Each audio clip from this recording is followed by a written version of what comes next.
बहुत बहुत नमस्कार आप सबको। मैं Sharad Thakur, ex sub inspector CRPF, ex Byju's teacher, आज आपके सामने प्रस्तुत हूँ ये बताने के लिए कि मुझे टीचिंग में क्यों मज़ा आता है और क्यों मुझे टीचिंग के लिए सिलेक्ट किया जाए। देखिए 2013-14 में मैंने अपना एग्ज़ाम क्लियर किया एसएससी सीपीओ का और एसएससी सीजीएल टैक्स असिस्टेंट का। मैं सब इंस्पेक्टर सिलेक्ट हुआ था सीपीओ में।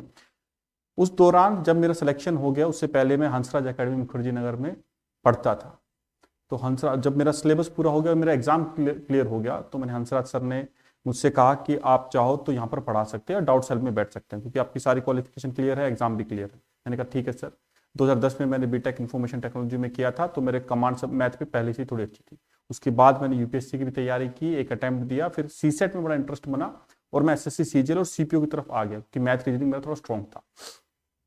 उसको करते करते जब मुझे टीचिंग की अपॉर्चुनिटी मिली एग्जाम क्लियर करने के बाद, तो मैंने उसको बहुत एंजॉय किया। तो सबसे पहला कोर काम मैंने स्टार्ट किया पेपर बनाना और बच्चों के डाउट क्लियर करना। तो मैं सबसे पहले 2018 में डाउट क्लियरिंग सेल में बैठता था। ये बहुत ही इंपॉर्टेंट सेल होता है।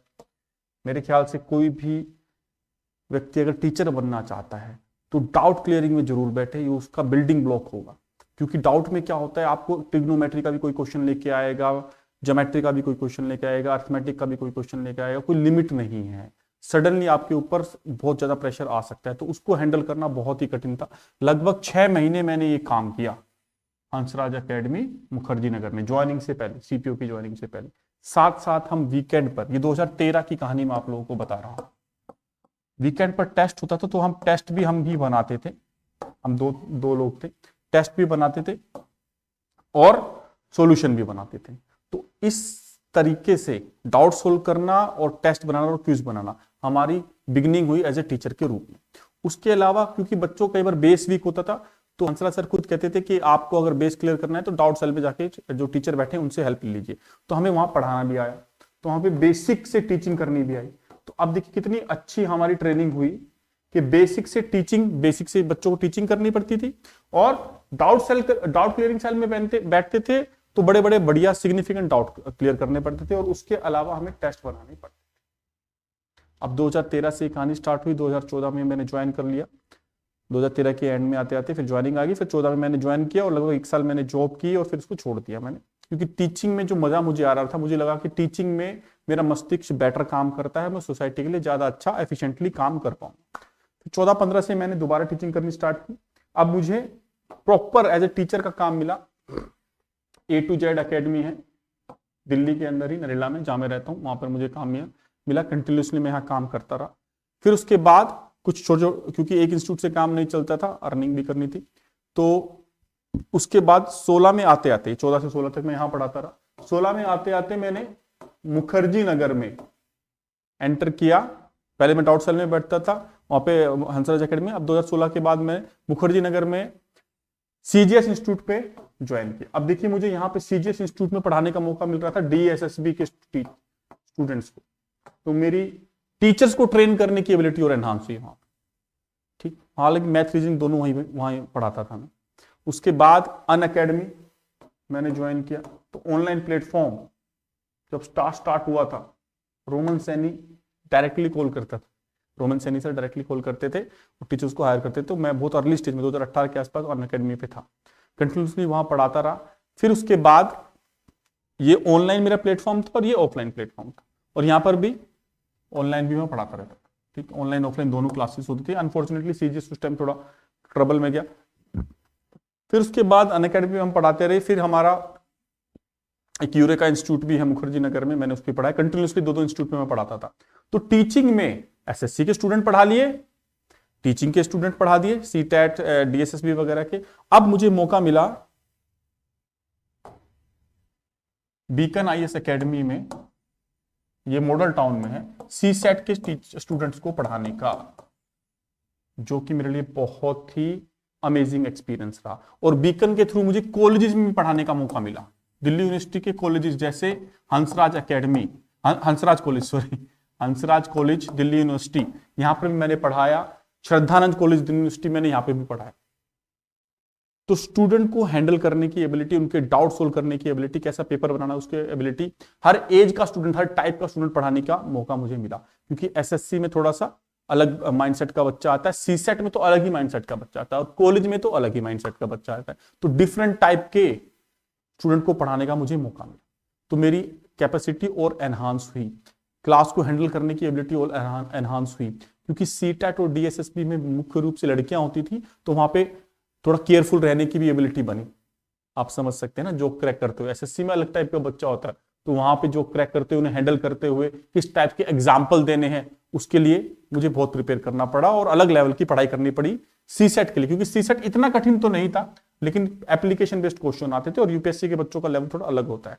यहां पर मेरे पास एक और कंडीशन थी, यहां पर मुझे प्योर इंग्लिश में पढ़ाना था, तो I have to speak in English only. और एसएससी के स्टूडेंट के साथ मेरे पास कंडीशन क्या होती थी, और डीएसएसबी के स्टूडेंट के साथ कंडीशन क्या होती थी, कि मुझे बायलिंगुअल पढ़ाना पड़ता था, प्योर हिंदी का भी इस्तेमाल करना पड़ता था। यानी मेरा लैंग्वेज बैरियर और स्ट्रॉन्ग हुआ।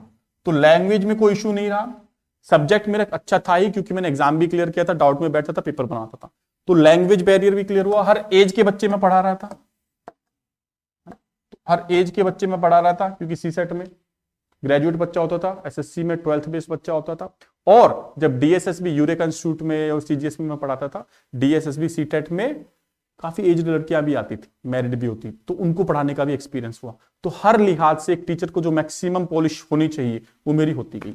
फिर आया लॉकडाउन, तो लॉकडाउन में मेरे साथ एक बड़ा इंटरेस्टिंग काम हुआ। लॉकडाउन के टाइम पे मुझे ग्रेडअप में काम मिल गया, उसके साथ साथ मैंने एक बुक बनाई, बहुत इंटरेस्टिंग काम किया, मैंने एक भी सेकंड वेस्ट नहीं किया। ग्रेडअप में मुझे पढ़ाने का काम 21 में मिला था और लॉकडाउन आ गया था 19-20 में। तो उस दौरान मैंने अपने घर में छोटा सेटअप कर लिया, जैसे अब इसी सेटअप देख रहे हैं, मेरा इंस्टीट्यूट ही है, घर में मैंने स्टूडियो बना रखा है। तो उस टाइम पे मैंने स्टूडियो बनाया, और लॉकडाउन के दौरान मैंने ऑफलाइन और ऑनलाइन क्लासेस, हाइब्रिड क्लासेस उस टाइम लेनी स्टार्ट कर दी थी। 5, 10, 15, 10 के आसपास 8-10 स्टूडेंट होते थे, तो लॉकडाउन में मैं उसको पढ़ा देता था विदाउट ब्रेकिंग एनी लॉ, सब मार्क्स वार्क्स लगा के आते थे। तो वहां पर मैंने क्या किया कि पीपीटी बनानी पड़ती थी, क्योंकि पहले तो हम नॉर्मल बोर्ड पे पढ़ा रहे थे, तो पीपीटी बनानी पड़ती थी पढ़ाने के लिए, क्योंकि हाइब्रिड क्लास में ले रहा था अपने स्टूडियो के अंदर ही, ज्यादा स्पेस नहीं है, लेकिन 10 बच्चे बैठ सकते हैं, इतना स्पेस था, और कैमरा लगा इस तरीके से सेट था कि हाइब्रिड क्लास हो जाती थी। तो मैंने क्या किया, अपने यूट्यूब चैनल पे उसको लाइव किया और पीपीटी बनाई क्वेश्चन के लिए, बच्चों के लिए। अब बनाते बनाते मैंने इतनी पीपीटी बनाई, क्योंकि बच्चों को पढ़ाना होता था और उनके डाउट भी लेने होते थे, तो मैंने उनके डाउट भी एक साथ लिए, उनको वीडियो में, क्योंकि सॉल्यूशन चाहिए होता था बच्चों को, ऑनलाइन भी डाउट होते थे, ऑफलाइन भी डाउट होते थे। तो मैंने ऐसा कर करके क्या किया, ये बुक बना डाली, अपनी सारी पीपीटी को जोड़ के, बच्चों के डाउट को जोड़ के, उसको बायलिंगुअल बनाया बुक को, आई मीन क्वेश्चंस को, और हर क्वेश्चन के साइड में क्यूआर कोड मैंने दिया। ये मेरी पर्सनल डिस्कवरी थी, इन्वेंशन था, आप इसको बोल सकते हैं। तो इस तरीके से मेरा और पॉलिश हुआ, और एनहेंसमेंट हुआ, और कैपेसिटी बिल्डिंग हुई, और क्वेश्चन की क्रोनोलॉजी मैंने बहुत ध्यान से लगाई, ताकि बच्चों को मैक्सिमम फायदा हो। तो पढ़ाने के साथ साथ बुक बनाने का, मटेरियल बनाने का एक्सपीरियंस मेरे पास आया। उसके साथ साथ फिर मेरा, अब इस बुक में एक खासियत थी कि क्यूआर कोड लगा के वीडियो सॉल्यूशन मिलता। उसके अलावा मेरा ग्रेडअप में सिलेक्शन हुआ, और ग्रेडअप को बाद में बायजूस ने ले लिया। तो ये तो एकदम टॉप लेवल के इंस्टीट्यूट थे। यहां पर मुझे सीसेट पढ़ाने का, स्टेट पीसीएस को, और बाद में आरआरबी जेई और एसएससी जेई कि 2 टॉपिक, 2 सब्जेक्ट पढ़ाने का मौका मिला। यानी मैथ और रीजनिंग में दोनों पढ़ाता था।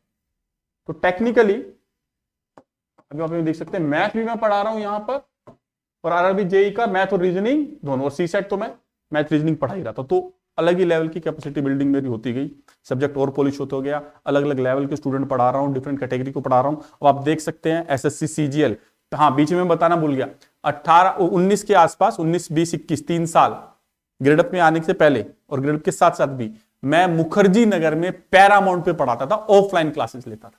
ऑनलाइन भी उनके चैनल पे आज भी लेक्चर डाले हुए हैं मेरे, और ऑफलाइन में पढ़ाता था मुखर्जी नगर में कंटिन्यू। बाद में कुछ पेमेंट का इशू हुआ, फिर वो छोड़ना पड़ा, फिर यहाँ पे बायजूस ग्रेडअप में भी इशू होते थे, इस वजह से मैंने उसको छोड़ा। लेकिन मैंने 3 साल कंटिन्यूअसली पैरामाउंट पे मुखर्जी नगर में 100 स्टूडेंट एक साथ पढ़ाए एसएससी की। तो बहुत अच्छा मेरा उसमें एक लेवल बना, मुझे बड़ा एंजॉय किया, काफी बच्चों को हैंडल करने की एबिलिटी थी। आपके लेक्चर में कमांड होनी चाहिए, तब 100 बच्चों को आप शांत बैठा सकते हो, नहीं तो ऐसा पॉसिबल नहीं। तो 100 बच्चे आप समझते हैं मुखर्जी नगर में कैसे बैठते थे, वहां पे मैंने पढ़ाया। तो पैरामाउंट पे मुझे पढ़ाने का एक्सपीरियंस मिला, 100 बच्चे कॉलेजेस में पढ़ाने का एक्सपीरियंस मिला। सब्जेक्ट में देखिए किस किस लेवल के टच कर रहा हूं, DSSB, SSC CGL, CSAT, DSSB, RRB JE और एसएससी जेई के दोनों, मैथ प्लस रीजनिंग दोनों। अब असली काम की चीज अब मेरे पास और आई, क्योंकि बायजूस अनफॉर्चुनेटली 2024 में डाउन हुआ। 2024 तक कंटिन्यूसली मैं पढ़ाता रहा कॉलेजेस वगैरह में, वीकेंड में क्या कहते हैं बायजूस पे, और बीच में मुझे थोड़ा ऑफलाइन वीकेंड वगैरह पे काम मिल जाता था कॉलेजेस में, वो पढ़ा देता था 2 दिन की छुट्टी में। लेकिन मेरे पास एक बड़ा जबरदस्त काम आया एडुक्यूटी के थ्रू। एडुक्यूटी से, जो साउथ इंडिया की बहुत बड़ी कंपनी, क्वेश्चन बैंक बनाने का मुझे काम मिला। मैंने इनके क्वेश्चन बैंक बनाए 1900 क्वेश्चन मैंने बनाए। उन्होंने मुझे कॉन्ट्रैक्ट दिया था और कंडीशन ये थी कि किसी क्वेश्चन में कोई मिस्टेक नहीं होनी चाहिए, और ये 45 दिन के अंदर, 45 डेज के अंदर मुझे अर्थमेटिक के टॉपिक थे सारे कवर करके 1900 क्वेश्चन बनाने थे, बेसिक, मीडियम और हाई लेवल, ये भी कैटेगराइजेशन थी। तो ये क्वेश्चन मैंने सबमिट किए और टीम वर्क किया, क्योंकि 2-3 स्टूडेंट इन्वॉल्व किए और एआई टूल का भी इस्तेमाल किया।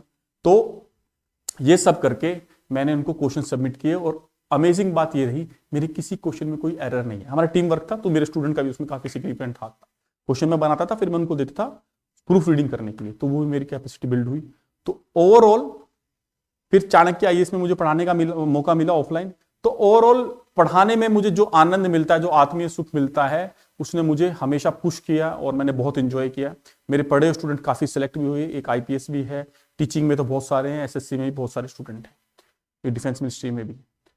तो टीचिंग को मैंने बहुत इंजॉय किया है और मेरा सपना है कि आगे इसको और कंटिन्यू रखूं। मेरा अपना स्मार्ट बोर्ड है, स्टूडियो है, मैंने बुक लिखी हुई है, क्वेश्चन बैंक के लिए काम किया हुआ है, एग्जाम क्लियर किया हुआ है। तो ये सारी क्वालिटीज हैं, आई होप आपको पसंद आएंगी और मुझे एक मौका देंगे तो आपको बड़ा अच्छा लगेगा। Thank you so much, bye.